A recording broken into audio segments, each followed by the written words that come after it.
Yung gamble, no? Oh. Quick 2 points. Esplana losing the handle to Bank. Makes spins, scores!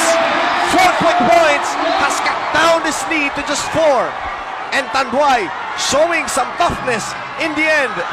Pero yung break press na yung press break nitong Shell, yun ang bumali sa kanila dito. Good judgment here by Jerry Esplana. Kakampi nila ang oras dito. Hindi nila kailangan magmadali. Esplana to Paras. Paras is short.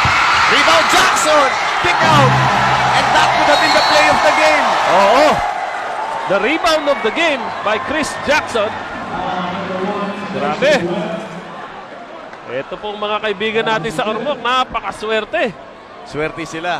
At sinasabi namin sa inyo, worth the wait ang labang ito. Kahit na malate kayo ng konti ng pananood, still treated to an excellent display of basketball.